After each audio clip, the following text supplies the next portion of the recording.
Bom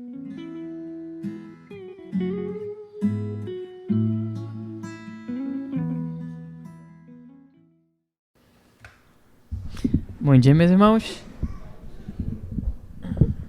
Já peço à igreja que abram as vossas Bíblias no livro de Oséias, para a gente dar continuidade. A nossa exposição no livro do profeta Oséias.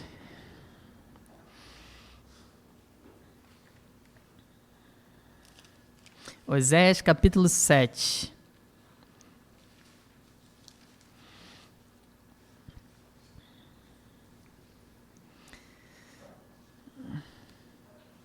Nessa manhã, eu vou estar dando continuidade no capítulo 7. Eu comecei no último sermão. Eu confessei para a igreja que foi o meu sermão com maior dificuldade, do 1 até o 7, né, do versículo 1 até o 7, porque tinha coisas que eu não sabia como dizer para a igreja, coisas que eu me debrucei, estudei, mas pela graça de Deus, eu vim aqui, subi nesse lugar, Deus conduziu-me e eu peço a Deus que Ele faça a mesma coisa hoje também.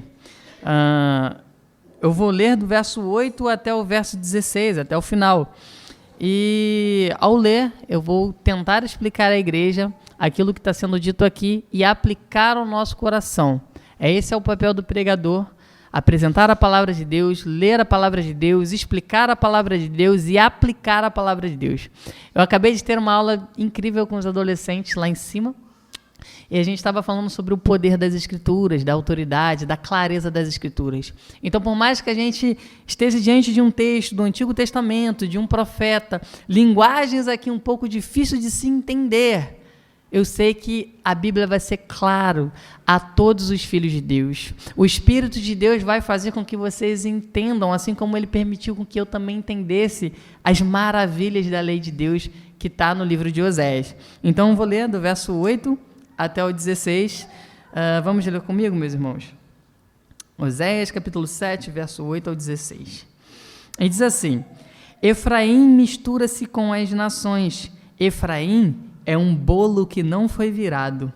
Estrangeiros sugam sua força, mas ele não percebe. Seu cabelo vai ficando grisalho, mas ele nem repara nisso.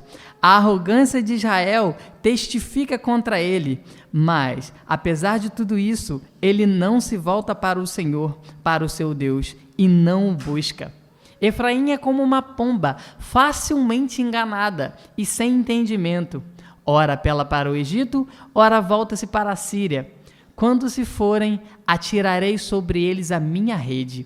Eu os farei descer como as aves do céu. Quando os ouvirem sua reunião, eu os apanharei. Ai deles, porque se afastaram de mim. Destruição venha sobre eles, porque se rebelaram contra mim. Eu desejo redimi-los, mas eles falam mentiras ao meu respeito. Eles não clamam a mim do fundo do coração quando gemem orando em suas camas. Ajuntam-se por causa do trigo e do vinho, mas se afastam de mim. Eu os ensinei e os fortaleci, mas eles tramam mal contra mim. Eles não se voltam para o Altíssimo, são como um arco defeituoso.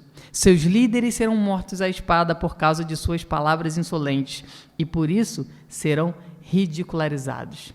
Vamos orar, meus irmãos? Senhor Deus, eu te agradeço pela leitura da tua palavra, Senhor.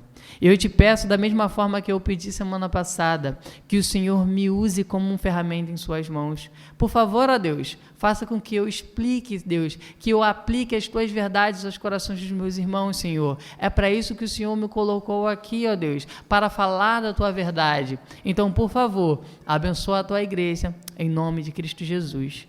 Amém. Então, meus irmãos, eu vou falar um pouco para aqueles que não viram meu sermão no início do capítulo 7. Eu sempre falo que todas essas mensagens estão no YouTube da igreja. Quem quiser conhecer Oséias, desde o primeiro capítulo, do primeiro versículo, procura na playlist lá. E lá vai estar sendo dito tudo, exatamente tudo o que eu falei até hoje. No capítulo 7, como eu comecei semana passada não, tem uns 15 dias aí, Deus fala umas coisas difíceis de se entender aqui no capítulo 7, no verso 1. Ele fala que ele tenta curar Israel, mas quando ele tenta curar Israel, o mal de Israel, de Efraim, fica exposto e Deus não consegue curar.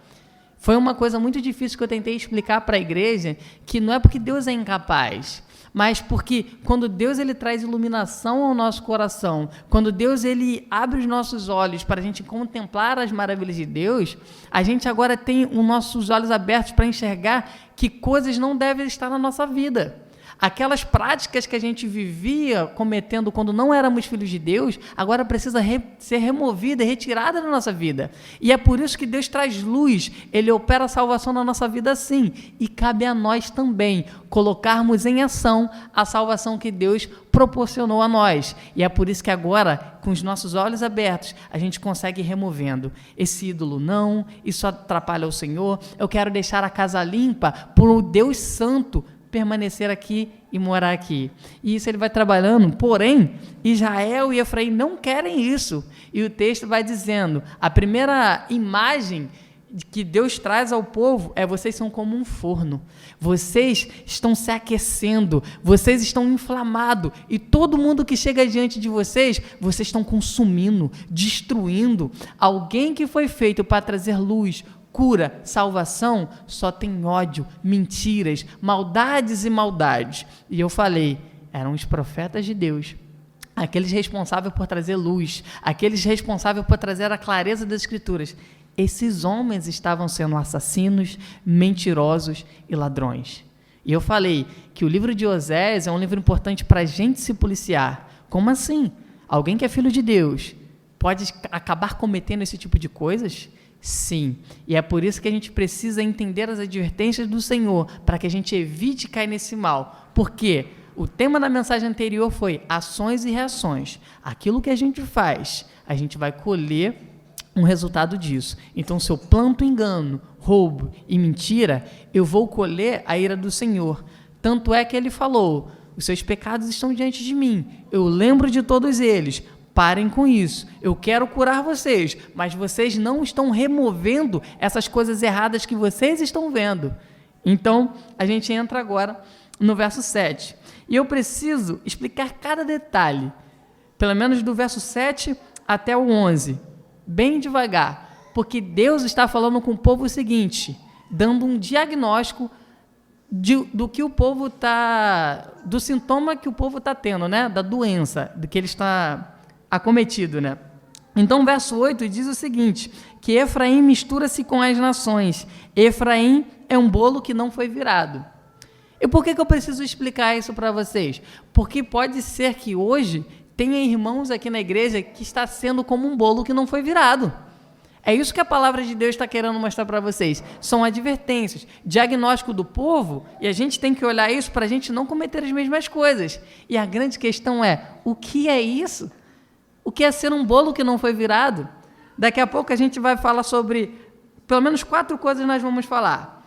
Que Israel é um bolo que não foi virado, Israel está ficando velho, Israel é uma pomba inocente e Israel é um arco defeituoso. Olha, em um capítulo, 4 imagens, na verdade tem 5, do forno que eu falei no último sermão. Mas o que seriam essas imagens? Por que a gente precisa entender? Porque caso a gente venha estar sendo um bolo que não foi virado, que a gente precisa se arrepender ao Senhor e mudar as nossas práticas. Esse vai ser o nosso objetivo, eu dizer o que o povo está sentindo e como a gente pode mudar esse quadro, para que a gente não venha colher a ira de Deus. Então, verso 8 diz que Efraim é um bolo que não foi virado. E assim que eu li esse versículo, eu lembrei de uma coisa bem engraçada que aconteceu na minha casa. A gente chamou um casal de irmão para ir lá na nossa casa, né, festejar com a gente, ir lá conversar um pouquinho mais. E a Juliana falou o seguinte, vou fazer o melhor bolo. Eu tenho uma receita impecável de família. Esse bolo vai sair incrível. Eu falei, poxa, eu quero comer esse bolo, muito bom. Deu muito errado. Meus irmãos, deu muito errado, vocês não têm noção. E aí entra o que realmente está sendo dito aqui. O problema não é que o bolo e a receita dariam um bom resultado. O problema é que faltou algumas coisas nesse bolo. Ou foi acrescentado coisas que não devia. E aí o bolo, que deveria ter saído delicioso, incrível, não serviu para muita coisa. E é exatamente isso que Deus está falando com o seu próprio povo. Efraim, você é um bolo que não foi virado. Efraim, quando a gente faz um bolo, pelo menos a minha esposa faz assim, ela tem todo um preparo, ela vai com uma alegria, ela quer que aquele bolo saia perfeito, então ela coloca os ingredientes para que isso aconteça. E Deus está falando, Efraim, eu criei vocês, eu tirei vocês do Egito, eu lhe dei a minha palavra essa que vai fazer com que você faça o quê? Seja luz para as outras nações, para que você alimente outros povos, para que você dê sabor a essa terra, Efraim. Eu te criei para isso, Efraim. Eu fiz exatamente tudo. Mas como a gente está lendo no livro de Oséias, no capítulo 4 em diante, Deus fala, a minha palavra já não está no meio de vocês. Vocês se esqueceram da minha palavra e por isso só se vê maldade, assassinatos, roubos e mais roubos, ultrapassam todos os limites. Por quê? Porque vocês se distanciaram da palavra do Senhor. No bolo, a palavra de Deus, que era o ingrediente mais essencial, já não estava mais. Efraim já não tinha o principal que ele deveria ter, já não tem mais. E não somente isso, ele começou a colocar coisas no bolo que não deveriam. Adorações, ídolos, um monte de outras coisas foram acrescentadas nessa receita. E Deus fala, já não serve mais para nada. Você é como um bolo que não foi virado. E ele até diz, no verso 8 mesmo, né? Efraim mistura-se com as nações. O grande problema de Efraim foi que Deus selecionou Efraim, que é Israel, para ser puro, diferente de todas as outras nações, realmente para trazer vida. E pelo fato dele se misturar com outros povos, acabou estragando aquilo que ele deveria ser. Então, é importante eu parar nesse versículo, porque ao ler a gente às vezes não vai compreender a mensagem de Deus. De fato, existem textos nas Escrituras que a gente precisa buscar pessoas que realmente se dedicam e são os mestres levantados pelo Espírito Santo para ensinar a igreja. E eu tenho aprendido e eu tenho amado cada vez mais a mensagem de Deus. Então, essa seria a advertência para a gente hoje. Se a gente está permitindo que alguns elementos entrem em nossa vida que não condiz com a palavra de Deus, que a gente venha revisar sobre isso, que a gente venha meditar sobre isso para não fazer com que a gente perca a nossa utilidade, para não fazer com que a gente deixe de ser quem Deus quer que a gente seja. Porque Efraim, nesse momento, já não é mais quem ele deveria ser. Alguém que serviria para alimentar alguém. Foi um bolo que não foi virado. Não tem mais utilidade nenhuma, a não ser para ser jogado fora. Isso é uma mensagem muito dura. E a igreja ela precisa ficar sempre alerta diante disso. Para quê? Para que a gente não venha também ser descartado. Não somente o diagnóstico que eu quero explicar para vocês, mas eu quero também trazer uma aplicação. De que maneira a gente pode se manter puro? E a Bíblia nos dá orientação para isso, né? Se eu não me engano, está anotado aqui, não me ajuda aqui, né? Salmo 119, verso 9. Coloca para mim aí. Salmo 119, verso 9. E a própria Escritura nos dá uma orientação de como a gente pode manter pura a nossa conduta. Salmo 119, verso 9. O texto diz assim: como pode o jovem manter pura a sua conduta? E a mensagem bíblica é bem clara, meus irmãos.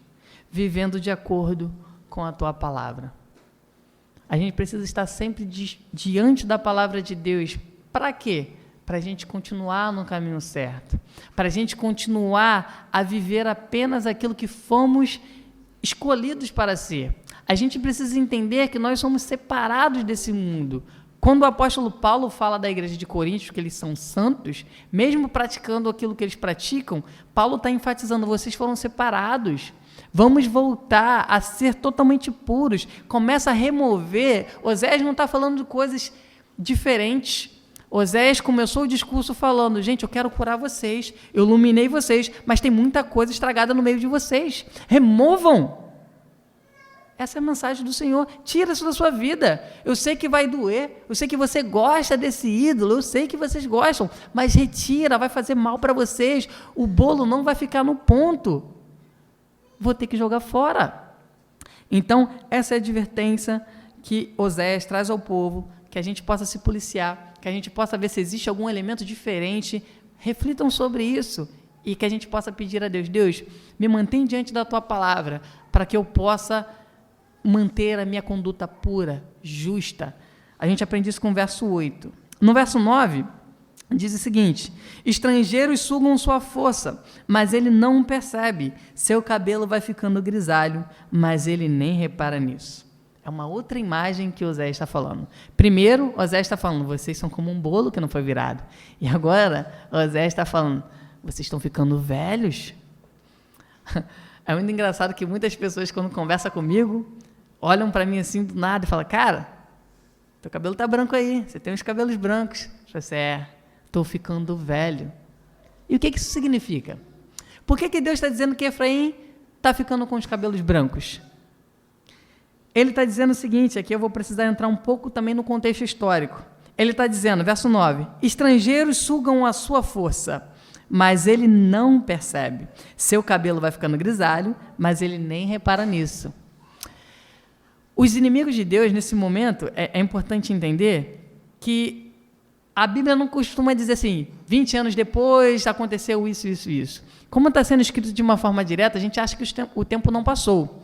No primeiro capítulo de Oséias, quem lembra dos primeiros sermões, eu comentei que aqui o povo de Israel está vivendo um momento de ascensão, tanto politicamente, economicamente, quanto militar também. Então, o reino está crescendo, eles estão crescendo como população, estão ricos e está indo tudo bem. Quando Oséias começa a pregar. Quando Oséias começa a pregar, ele está falando, vocês estão enriquecendo e achando que é Baal que está dando essas coisas para vocês. Vocês estão se esquecendo de Deus e achando que é o Deus de fora dos estrangeiros que está te abençoando, sendo que é eu que estou te vestindo, é eu que estou te dando alimento. Sabe o que eu vou fazer? Vou remover. No capítulo 6, quando eu preguei, Deus dá uma pancada no povo. E agora o povo começa a perder a sua força. De que forma Deus abate os seus filhos? O pastor tem nos ensinado com a história de Balaão. Ele fala, de que forma o povo de Israel pode tropeçar? É amaldiçoando o povo? Não. Se mistura. Se mistura com outros povos. Não é isso que o bolo estragado fez?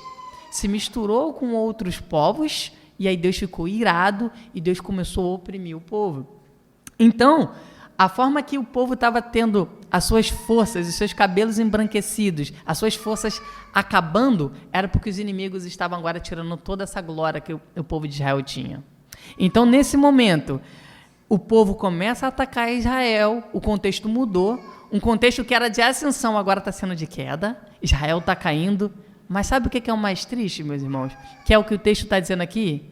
Israel não percebe. De fato, como alguém que está envelhecendo, tem 1 ou 2 fios brancos, mas é o outro que tem que apontar. Olha aí na tua cabeça, está ficando grisalho, irmão. E eu, despercebido, sério? Não sabia? E a gente vai olhar, as nossas forças estão indo embora. E o mais perigoso de tudo é que a gente não percebe que isso está acontecendo. A gente não percebe que a mão de Deus está pesando por conta dos nossos próprios atos. E eu queria mostrar um comentário, está aí o primeiro comentário, sobre um estudioso comentando sobre esse texto, né? E ele traz uma advertência muito boa para a gente. Ele diz assim, continua a ser uma incumbência da igreja se autoexaminar para ver se há cabelos brancos, para que não seja inconscientemente enganada pelos seus adversários, humanos e demoníacos, e comprometa o seu testemunho ao se conformar aos padrões culturais de comportamentos que imperam no momento. Passo próximo. E diz assim, é muito fácil para a igreja ser meramente uma fachada, ao mesmo tempo em que se ilude de que está servindo ao Senhor. É muito fácil para uma pessoa sucumbir às pressões e adotar as práticas sociais comuns do seu tempo e, dessa maneira, afastar-se do Senhor. Quem escreveu isso é um teólogo que está me ajudando a compreender Oséias. E ele, ao ler esse versículo, ele fala sobre isso. A gente precisa se examinar. A gente precisa dar uma olhada sempre na nossa igreja, se está entrando algum tipo de elemento, se a nossa igreja está ficando fraca em determinados momentos, para quê? Para a gente fortalecer. O que a igreja não pode é fazer como Efraim está fazendo, ficar despercebido. Eu nem percebi que minhas forças estavam indo embora. Não, a igreja é incumbida a ficar sempre revisando em que momento nós estamos passando. Será que a gente ainda está forte ou será que a nossa força está indo embora? Que a gente possa refletir nesses versos. Eu vou dar continuidade, senão eu fico sem tempo. Vamos lá, versículo 10. E diz assim: a arrogância de Israel testifica contra ele, mas apesar de tudo isso, ele não se volta para o Senhor, o seu Deus, e não o busca. Nesse versículo eu não preciso dar tanta ênfase, porque no meu último sermão eu só falei sobre isso, de como Israel aqui está sendo pior do que Israel no passado, porque no período de Juízes, pelo menos, quando o povo estava sendo oprimido, eles clamavam ao Senhor, Deus levantava um juiz e o juiz libertava Israel. Mas eles continuam não clamando ao Senhor. Eles não estão nem aí para Deus. Eles estão vendo as suas forças indo embora, mas eles não clamam a Deus. E aí vai entrar numa das coisas que é principal nesse sermão aqui. Eu vou estar lendo no verso 11, mas do 12 ao 16 eu vou fazer uma leitura direta. Mas no verso 11 ele diz o seguinte: Efraim é como uma pomba, facilmente enganada e sem entendimento. Ora apela para o Egito, ora volta para a Síria. Então, das 4 imagens que eu queria falar hoje, eu falei sobre o bolo virado, o que isso significa para a gente, da gente não se misturar, da gente não colocar elementos que não deveriam na nossa vida. Nós falamos sobre as nossas forças indo embora e agora nós vamos falar sobre a pomba inocente. Em Mateus, provavelmente quando a gente fala sobre pomba, muitas pessoas vão lembrar de Mateus capítulo 10, versículo 16. Coloca para mim, por favor. Mateus 10, versículo 16.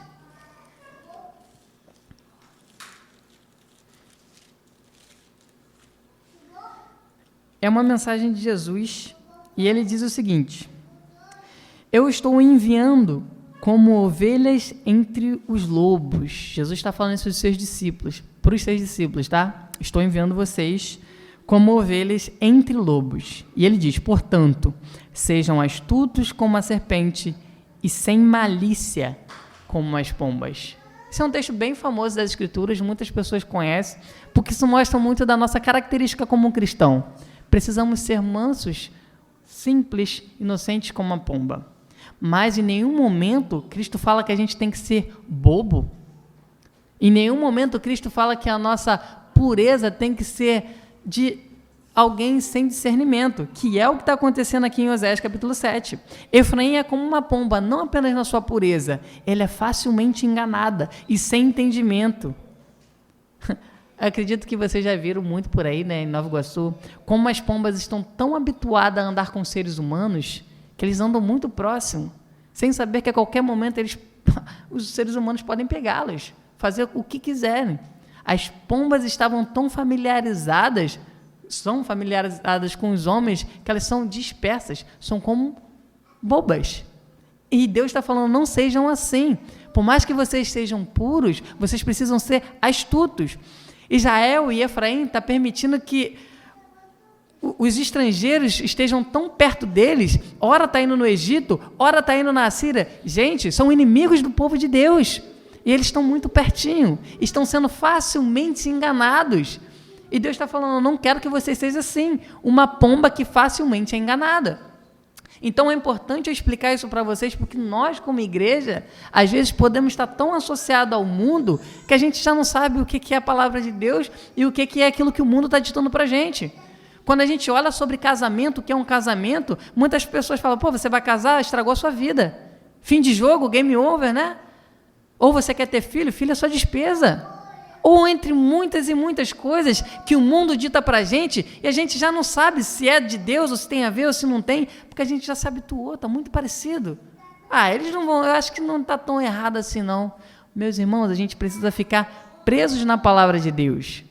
E é isso que Deus está mostrando, não sejam como pombas, facilmente enganadas e sem entendimento.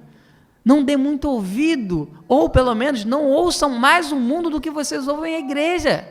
Tem gente que só tem contato com a palavra de Deus quando vem ao culto. E fica 7 dias na semana só consumindo coisas, doutrinas, ensinamento, palavras de pessoas que não têm o Espírito de Deus. E de verdade, meus irmãos, vocês serão facilmente enganados. Precisamos estar expostos à verdade de Deus. E eu vou passar para o último ponto, que é o arco defeituoso. É a última imagem que eu tenho a trazer para vocês, e eu quero explicar isso com todo o temor do meu coração. Porque o versículo 7, o capítulo 7, ele vai terminar com a queixa de Deus. Eu vou ler todo o texto e eu vou conversar com todos vocês. É o momento do sermão que eu gostaria que vocês prestassem muita atenção no que eu vou mostrar aqui para vocês. Não é algo que eu particularmente ouvi muito. Eu queria que alguém tivesse me falado isso. Eu dou graças a Deus porque o meu pastor uma vez me mostrou isso e foi um divisor de águas na minha vida. Verso 12 ao 16, diz o seguinte: quando se forem, atirarei sobre eles a minha rede, eu os farei descer como as aves do céu. Quando os ouvirem em sua reunião, eu os apanharei. Ai deles, porque se afastaram de mim. Destruição venha sobre eles, porque se rebelaram contra mim. Eu desejo redimi-los, mas eles falam mentiras ao meu respeito. Eles não clamam a mim do fundo do coração, quando gemem orando em suas camas. Ajuntam-se por causa do trigo e do vinho, mas se afastam de mim. Eu os ensinei, eu os fortaleci, mas eles tramam mal contra mim. Eles não se voltam para o Altíssimo, são como um arco defeituoso. Seus líderes serão mortos a espadas por causa de suas palavras insolentes, e por isso serão ridicularizados no Egito. A última imagem aqui, a advertência de Osés para o seu povo, é que eles são um arco defeituoso. Aí você pode me perguntar, Wesley, mas o que é isso? É um arco que não atira flecha? Esse último texto, do 12 até o 16, o que a gente consegue ver, se a gente olhar bem atentamente, é Deus se queixando. É as queixas de Deus. Eu fiz umas perguntas que eu queria trazer para a igreja para a gente refletir. Por isso que eu quero, de fato, que todo mundo prestar bastante atenção nessas perguntas. E a pergunta que eu fiz é até um pouco simples. E eu coloquei assim: vocês sabiam que Deus se queixa? A outra pergunta é: nós nos importamos com os sentimentos de Deus?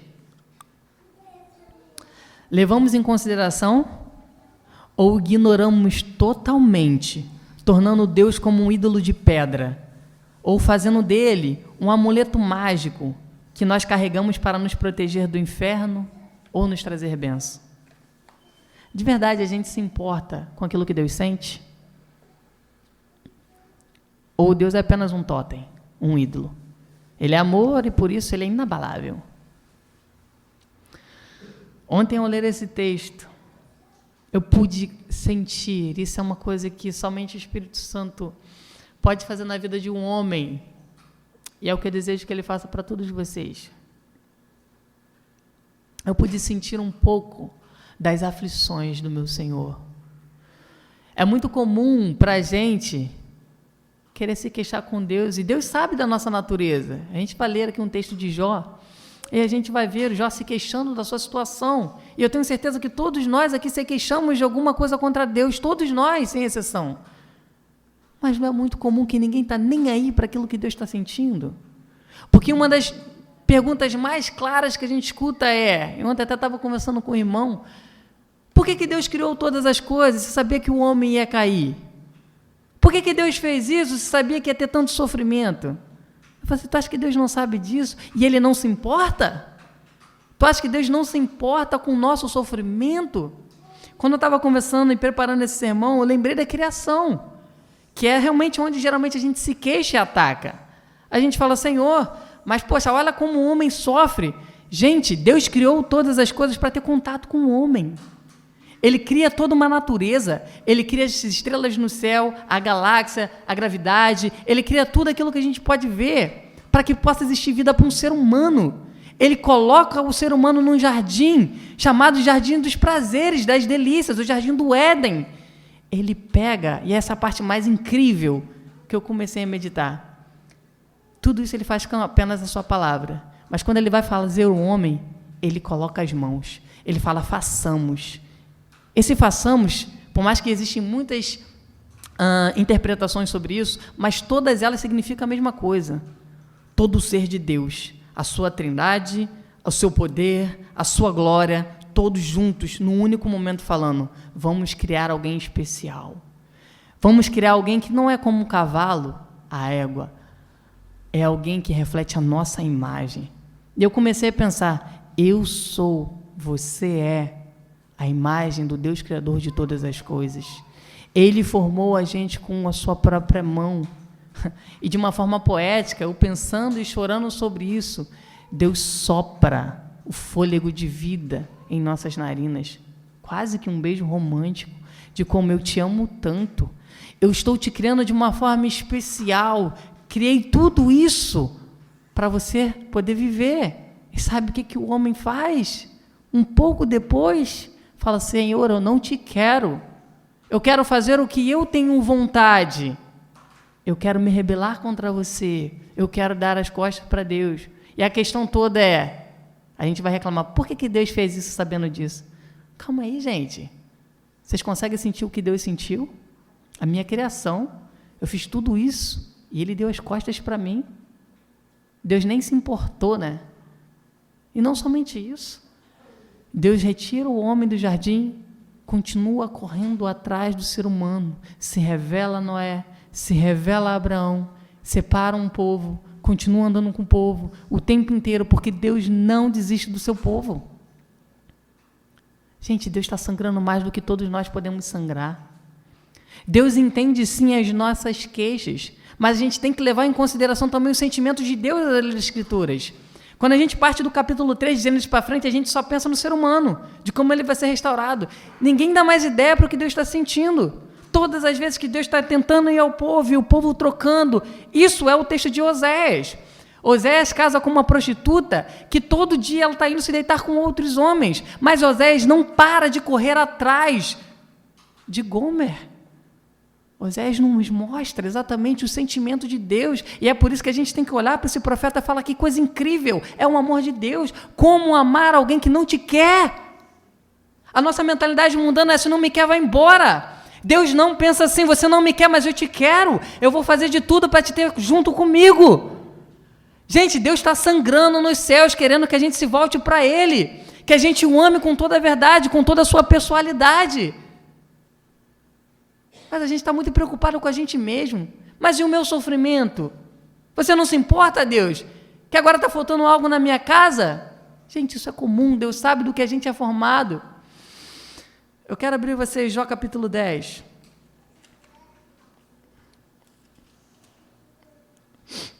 Jó capítulo 10, verso 1. Eis um homem aqui que vai se queixar contra Deus. Ele diz o seguinte: minha vida só me dá desgosto, por isso darei vazão à minha queixa, e de alma amargurada me expressarei. Direi a Deus: não me condenes, revela-me que acusação tem contra mim. Tens prazer em oprimir-me, em rejeitar a obra das tuas mãos, enquanto sorris para os planos dos ímpios? Acaso, Deus, tu tens olhos de carne? Enxerga como os mortais? Teus dias são como os de qualquer mortal? Os anos de tua vida são como os dos homens? Jó, na sua amargura, no seu sofrimento, ele abre a boca e ele fala toda a verdade do coração dele. Tu sabe o que é sofrer, Deus? Você está nas alturas. É isso que às vezes a gente trata Deus dessa forma. Tu está muito longe, tu não sente nada. Por acaso tu tem olho de carne? E a resposta de Deus está relatada nos evangelhos. Eu tenho olho de carne. Eu tenho um coração de carne. Eu sei o que é sofrer. O escritor de Hebreus, ele fala que não existe nenhuma tentação humana do qual Cristo não padeceu e sentiu. Nosso Deus não é totalmente outro apenas não, meus irmãos. Deus não é indiferente ao sofrimento que nós passamos. Ele faz questão de passar o sofrimento junto com a gente. Efraim é como um arco defeituoso. É a queixa de Deus. Eu o criei para que você possa cumprir com o que você foi feito. Vai estar diante de mim, trazendo luz às nações, sendo um poder, sendo forte. Mas vocês são como um bolo que não foi virado. Vocês se misturaram muito. Vocês não servem mais para nada. Senhor, juntamente aqui da tua igreja, Senhor, eu quero levar a minha voz em oração a Ti, Pai, e pedir, ó Deus, perdão pelos nossos pecados que Te ofendem, Senhor. Senhor, eu quero pedir, ó Deus, que o Senhor sonde todos os corações aqui presentes, e se por algum motivo, Senhor, por algum tempo a gente tenha desprezado aquilo que o Senhor sente por nós, ó Deus. Eu sei que o Senhor entende como o Senhor entendeu as queixas de Jó, Pai. Mas o Senhor não apenas ouve, o Senhor demonstra o seu amor enviando o teu filho aqui, ó Deus. O seu filho Jesus Cristo subiu no madeiro, Senhor, foi zombado, ó Deus, maltratado, para mostrar que o Senhor não é um Deus tirano que está na glória rindo de tudo que acontece nessa terra, ó Deus. Mas o Senhor também tem suas queixas de por que Parque Alvorada não se volta para mim, porque esse mundo não cumpre o seu objetivo de voltar e refletir a minha imagem, porque ele não entende como eu amo, ó Deus. Eu falo primeiramente partindo de mim, Senhor. Perdoa por muitas vezes não te olhar como um ser humano, ó Deus.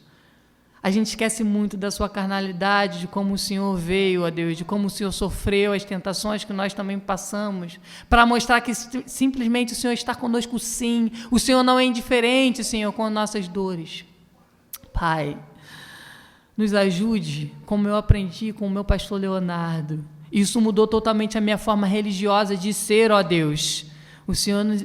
O meu pastor Leonardo me ensinou a ver Jesus como um ser humano, a quem eu tanto amo, ó Deus. Muito obrigado, Senhor, porque os nossos olhos são abertos, a Tua palavra é dita e o Teu Espírito está entre nós.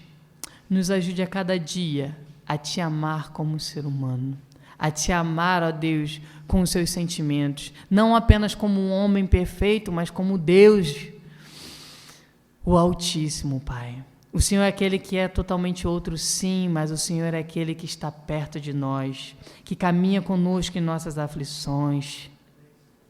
Pai, queremos te agradecer e não se queixar.